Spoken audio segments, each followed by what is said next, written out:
We next have Alan Kruszel, and he is looking at the what we traditionally think about as farm health. Alan is a crop consultant and farmer. He's a certified crop advisor from southeastern Ontario. He and his family operate a small cash crop farm and a crop consulting business in Stormont County, Ontario. They primarily grow corn, soybeans, and cereals, and many types of cover crops using no-till practices. Through their business, they promote reduced tillage, cover crop adoption, and other soil health building practices, as well as a suite of other agronomic practices. Teaches the Ontario Grower Pesticide Safety course and Crop Biosecurity course under CAP, and is involved in a number of farm organizations.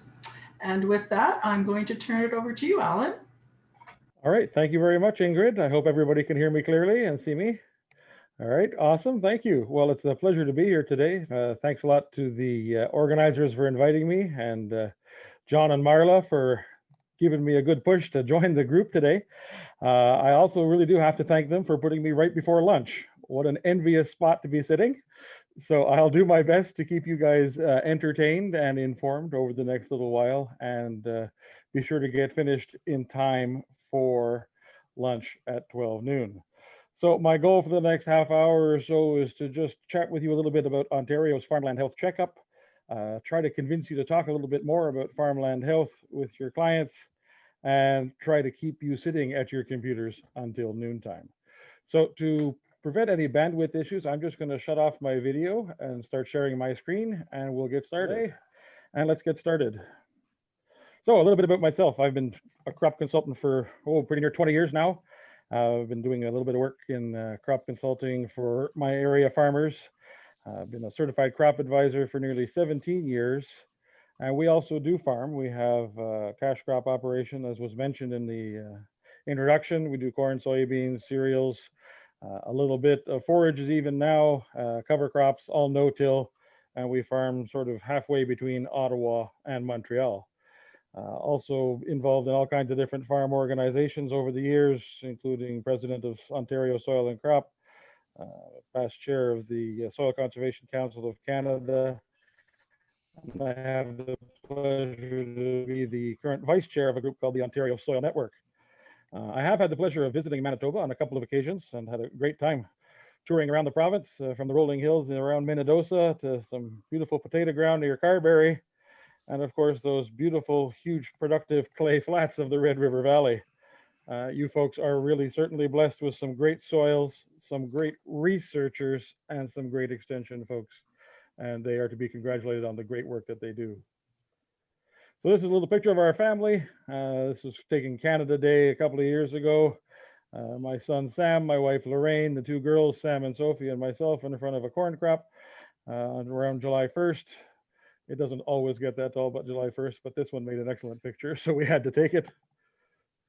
All right, I'll ask Mike if he wouldn't mind bringing up a poll, please. Before we get started, I do want to ask you a little bit about how often you talk with your clients about farmland health. So on the screen, you have a choice to make. Either it's every visit with your client, you talk to them about it, frequently, once in a while, only when they ask about it, rarely, or absolutely never. All right, so I'll ask you to vote on that poll, and I'll let Mike keep that going for us for about 30 seconds or so, and then I will continue talking until everybody is done. All righty, next slide. So why do I think you should be talking to your clients about farmland health? Okay, it's pretty darn important. Okay, if you look at some studies and so on, oh, look at that, the results are in already. Well done, folks. All right, so we do have some people talking almost every visit. Wow, that's pretty impressive. Frequently, 22%, once in a while, 47, good. Okay, the people I need to talk to are the people down at the bottom that said never at 5%. All right. By the time we're done this talk today, hopefully you'll be able to change your mind and do it a little bit more often. And this is some of the reasons why. In several areas of the country, soil health is in decline, and that's not a good thing, and we have to change that. If you talk to U of M's David Lobb, he's done some really great work regarding the cost of soil degradation across the country. He would suggest that, gee whiz, we are losing lots of money, leaving lots of money on the table due to soil degradation, somewhere in the order of $3 billion a year. That's billion with a B, in lost productivity because of soil degradation across Canada. That is a lot of dollars. And if you work that out per farm, that's still thousands and thousands of dollars per farm in lost income. That's absolutely atrocious. And I suspect if you take in David's talk tomorrow, you'll hear a little bit more about that. And there is room for improvement even in Manitoba.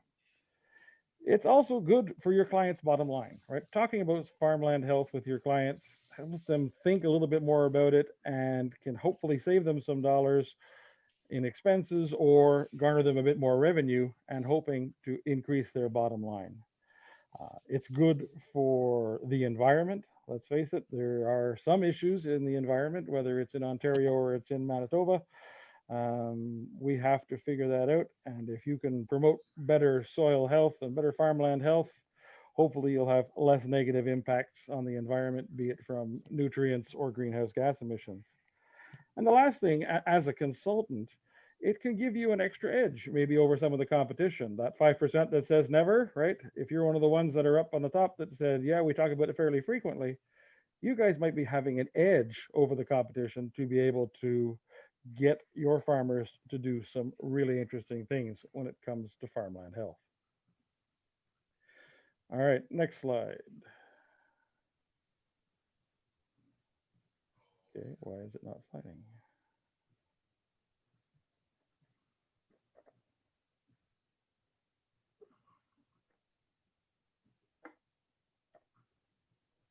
I don't know why we're having so many technical difficulties today. I'm pushing the arrow in the bottom left-hand corner of your PowerPoint screen.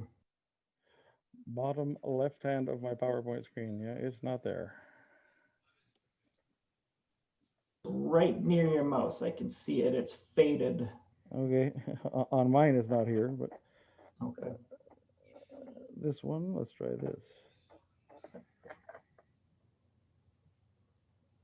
Okay, we found it. There we go. Okay. Now, so what you see, right, is a picture from Lake Erie. Not good.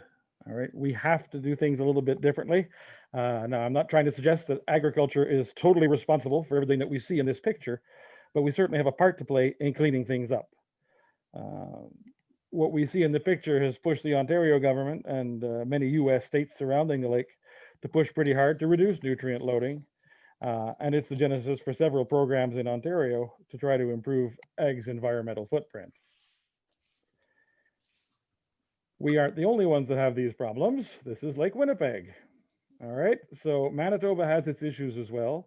And we really have to work on to try to do our part, try to keep the lake clean. I'm not just saying that I'm sure you have cottages and things around the lake that may be causing some problems as well, but get it cleaned up. All right, so let's talk a little bit about this farmland health checkup.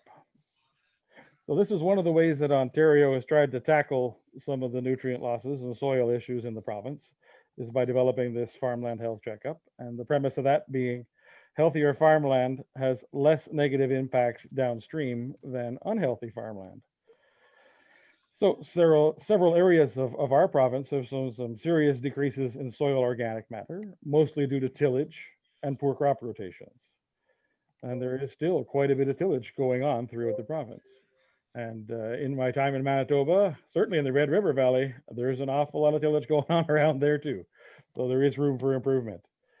When we talk compaction, let's face it, machinery isn't getting any smaller. Some axle loads are getting really out of control, causing some compaction issues in some areas. In Ontario, we have provincial nutrient management regulations, but they only apply to livestock operations who are phased in, or to folks receiving biosolids or other off-farm materials. Right, so we have to talk to everybody else about more efficient use of phosphorus and nitrogen fertilizers. And I've seen it before. You know, we get some producers that are still convinced they have to have some starter phosphorus fertilizer, even though their soil tests are in the very high range. So the other thing is soil life and soil chemistry. We've only just recently become really aware of what's going on in the soil in terms of soil biology. Soil biology is a really new field, and gee whiz, the importance of those bugs in the soil is really hard to understate. There's so much that we have to do to try to protect them and try to feed them, and that's a little bit about what this checkup's all about. The last point here talks about pollinator health. You may have heard a couple of years ago, the Ontario government got a little excited when it came to neonics and seed treatments and decided it was a good idea to make those go away. So they restricted their use, and also, because they were found to be some issues with pollinator health, and we can debate whether that's actually the case or not, but it is what it is in Ontario. It is a good thing that they're at least talking about pollinator health. Neonics aside, pollinators are important, and we should try to do what we can to promote their existence in our fields and on our farms.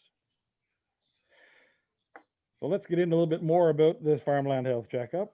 So anytime you hear me talking about CCAs, it's also CCAs and PAGs. It was hard to put in the presentation CCA and PAG everywhere. So please forgive me, those of you who are PAGs in the room and not CCAs. This is meant to be for you guys as well as the CCAs. So you do have to do a little bit of training before you're eligible to deliver the farmland health checkup to producers. It's about a one-day thing, give or take, to get you familiarized with all the different procedures and things to do in the checkup. And then when you go out to the farm, it does take some time at the kitchen table to go over the farmland health checkup with your producers. And then once you're done getting all that information, you bring it back to the office, and there's a couple more hours for you to do the recommendations and complete the rest of that farmland health checkup. Now, for your efforts, the Ontario government has kindly offered to pay the CCAs $500 for every farmland health checkup that they complete. So if it takes you a day, day and a half, $500, that's not bad money, right? When you get into it a little bit more, as we'll see a couple of slides from now, it compares the best fields on the farm with some of the problem fields and tries to identify some of the potential issues that may be affecting those poorer performing fields. Doing the checkup and filling out the checkbook or the workbook or the online, as we'll see in a minute, goes really well when the producer has decent records and gets them ready in time for the CCA to visit, right? The last thing you want is the CCA to be sitting at the kitchen table while the producer is running to grab the shoebox and trying to pull out stuff that you need to get this stuff done, all right? Some have really excellent records that are all computerized, and that's great. Others that I work with are a little less organized, and you got to warn them to get stuff ready before you show up. Now, you may be wondering what the carrot is to incentivize some of our Ontario farmers to complete this thing in the first place. Some have done it in my area where there is no cost share funding just because they want to, but most of the ones that have done it in the southwest of the province do it because it allows them to access some cost share dollars to make improvements. So right now, throughout the province, we've had about 1,500 producers go through the farmland health checkup. So here's the area that is eligible for funding. So if you're at all familiar with Ontario, that's a pretty small area, right? It goes from west of Toronto pretty much over to Windsor, and then up, maybe 100 miles wide. It's not really the area of the province, but it certainly is where a good portion of our producers reside, right? And since this is targeted to Lake Erie, and that's what LEADS stands for, Lake Erie Agriculture Demonstrating Sustainability is the actual name for this.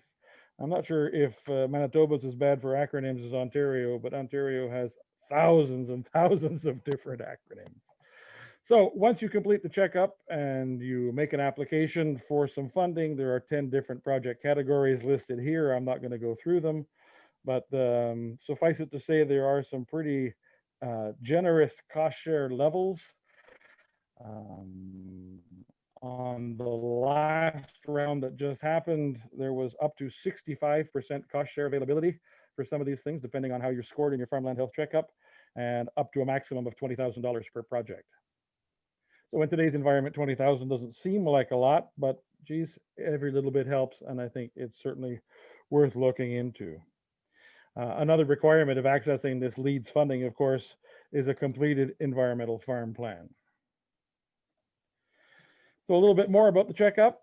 Like I mentioned before, there is an online version, but you can also do a workbook, right? There's a 40-page workbook you can look into and do it with that, or you can do directly online, which I find works much, much better. It is divided into 4 separate sections. So farm information is the first one, right? Tombstone information, farm location, address, crop types, this kind of thing. And then some pretty detailed information on soil health.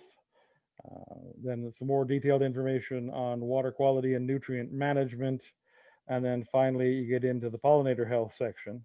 And as you go through the checkup and enter in your information, in the background on the online version, it's calculating scores and ratings that you will see when you get to the end of the checkup. So if you want some more information about the checkup and want to try it out, you're welcome to go have a peek at the website here. Some, snowy Sunday afternoon when you've got some time on your hands, feel free to have a look at that. It is Ontario centric, but some of the BMPs it talks about are certainly applicable to other jurisdictions.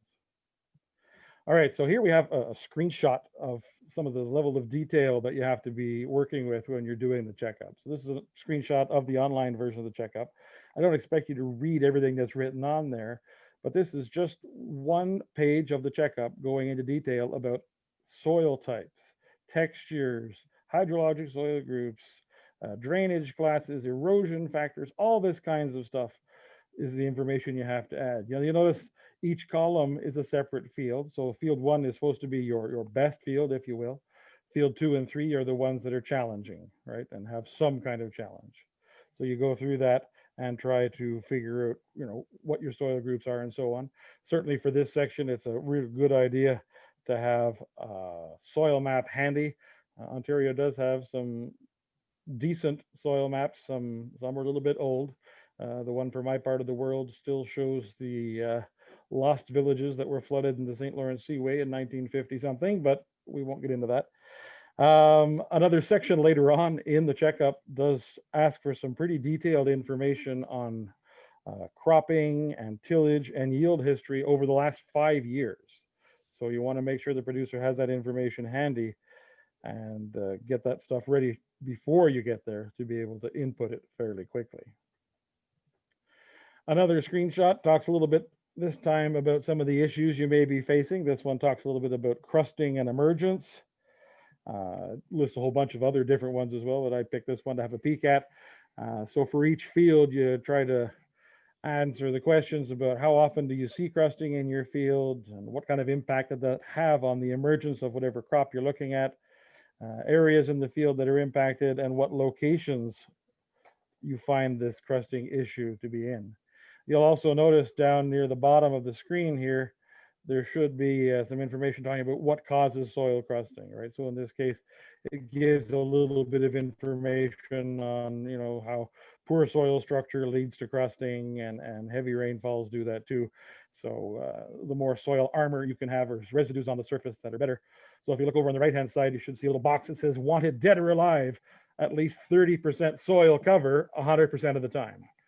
So it's been a goal of our ministry in Ontario to make sure that we have at least 30% soil cover at time of planting, right? So more before that, but at least that then to be able to at least try to protect the soils of Ontario with some decent residue. Now, I'm sure some of you have seen this before, right? The Red River Valley probably has quite a bit of this happening at any given season. Soil crusting, not a great thing to see. Poor soil structure could be a cause of this. These poor beans are having a heck of a time trying to pop up through that nasty ground.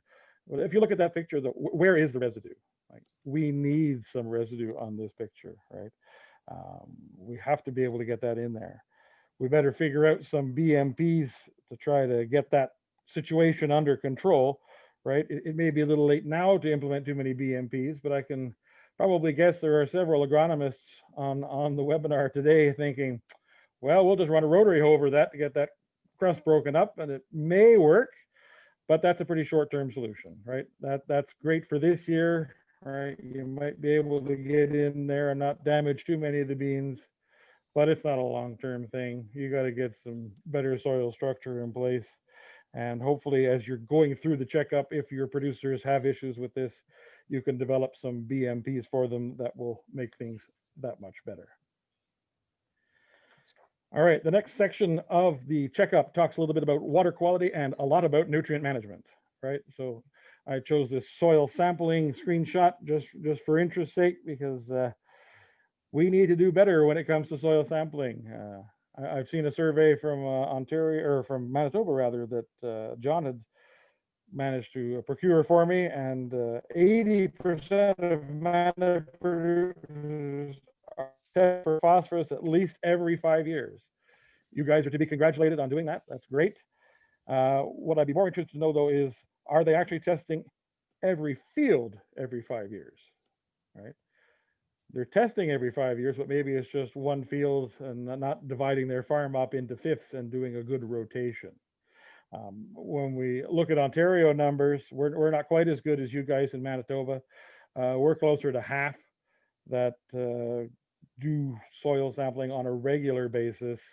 And our recommendations in Ontario are for 3 years, and then at a very minimum 5 years. But we have a ways to go to get more people soil sampling, for sure, for sure. If you look at this screen, it talks a little bit about, you know, sampling every year.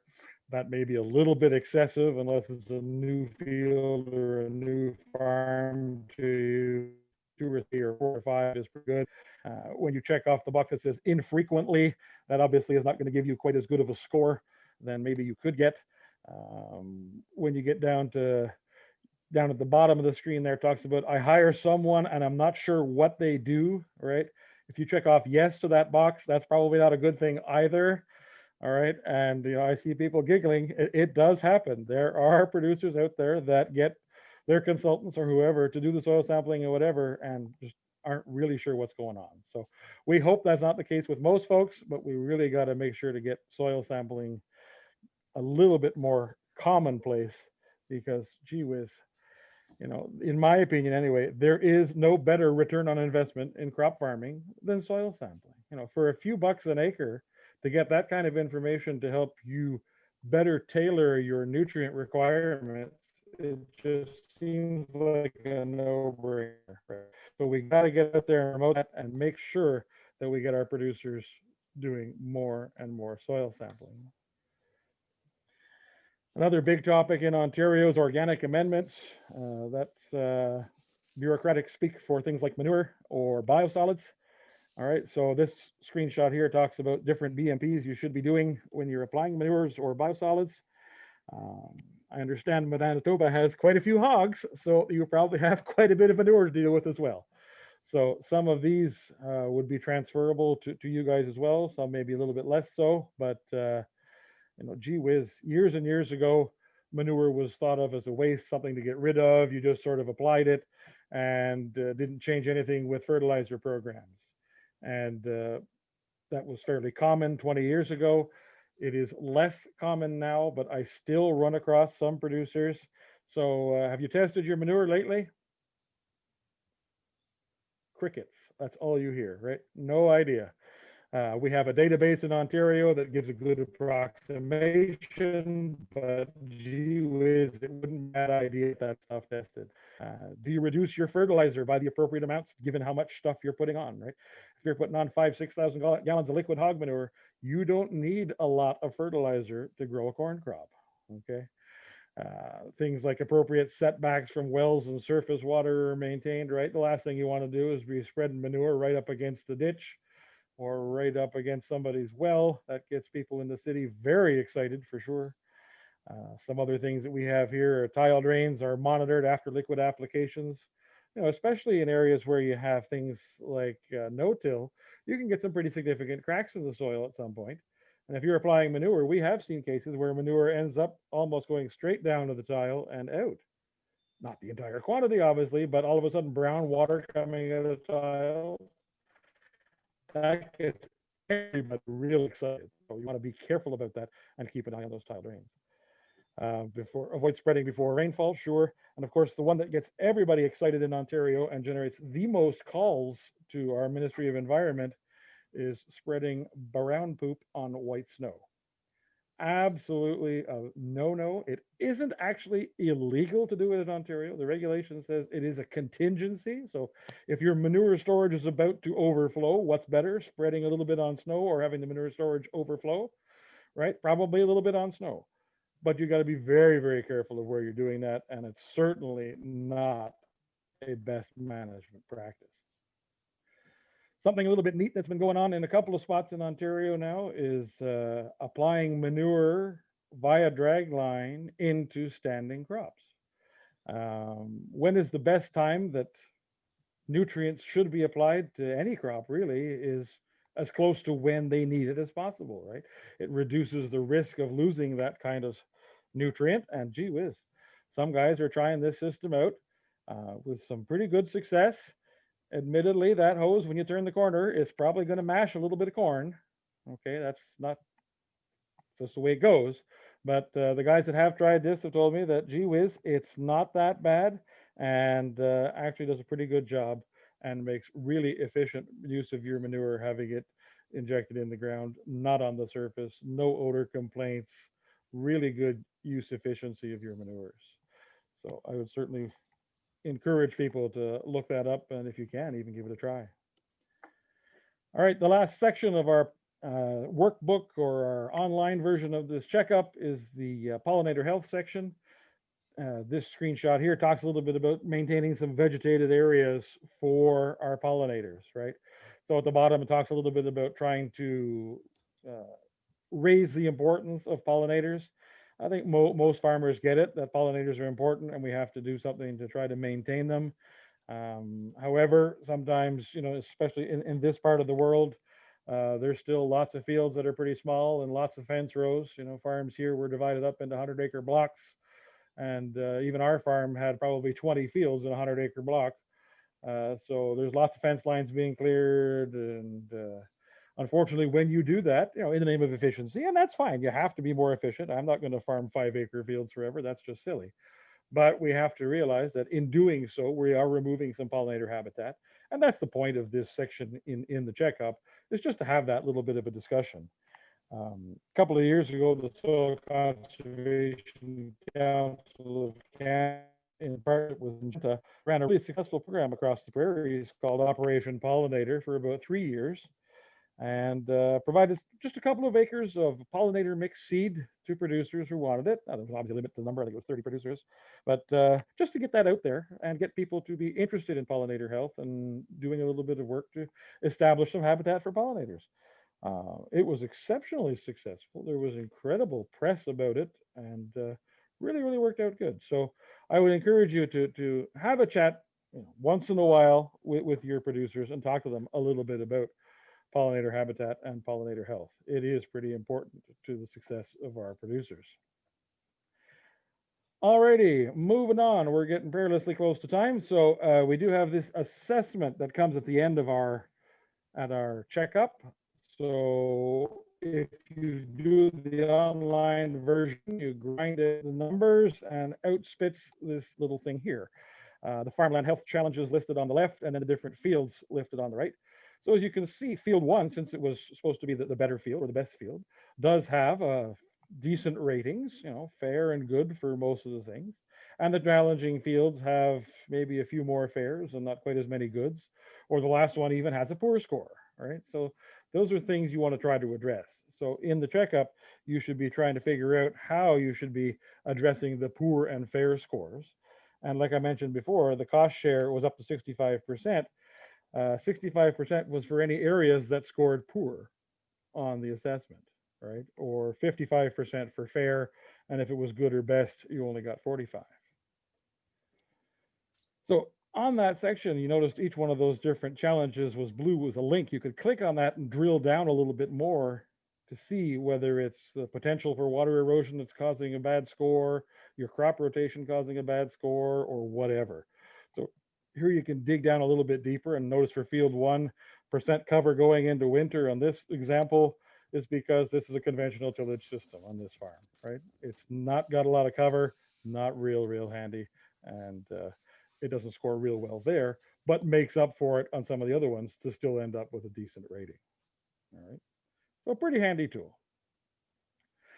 This is the section here where it's a little bit harder for the crop consultants of the world, because this is where you have to come up with some recommendations on how to fix those problems that we've identified in the checkup.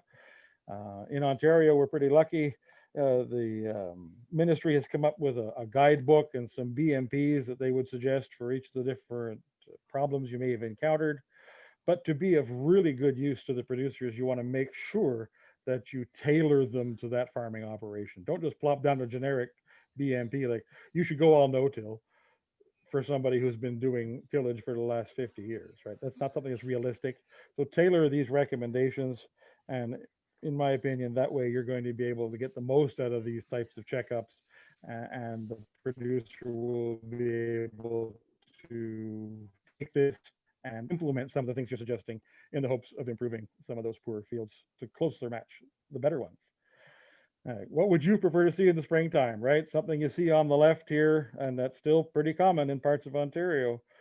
You get fields worked in the fall time, and then great big rain event in the spring, little bit of slope. What happens? There goes your topsoil heading down the ditch, right? That's really bad. I'd much rather see what's on the right-hand side, tons of residue left over. And if you look down a little bit closer, you might be able to see a little green stem of a cover crop trying to come through there. Which one do you think is better for farmland health? All right, we have another polling question. Mike, if you'd like, please, to pull it up. I'd like to know a little bit about how's your interest in farmland health? Has it increased, stayed the same, or decreased, or just made you hungry for lunch? All right, let's hope we've had a little bit of an impact on your interest on farmland health. So we'll give you a few seconds to do that. And while you do that, we'll flip to the final slide, which just says a little bit about thank you and provides my contact information should you like to get a hold of me. So I hope you enjoyed our presentation today. Thanks again for having me. It was lots of fun. Sorry again for a little bit of the technical issues in the beginning.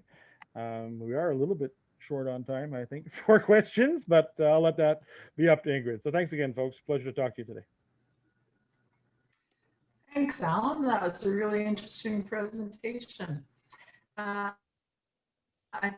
We do have one question up and may have time for one or two.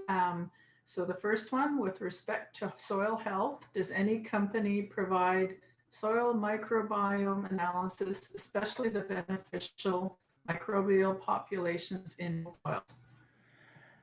There are a couple of labs that are just getting into that. A&L Labs in Ontario has been doing that. I think Agri-Food Labs as well has been offering a little bit. And then, of course, there's a couple in the States too, like Cornell and so on. We're still a little leery in Ontario about trying to interpret the results.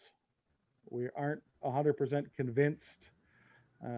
We know what we're looking at when we get that stuff back in, and we're not ready to really make any recommendations, or really concrete recommendations anyway, based on what we get back from that. But it is starting.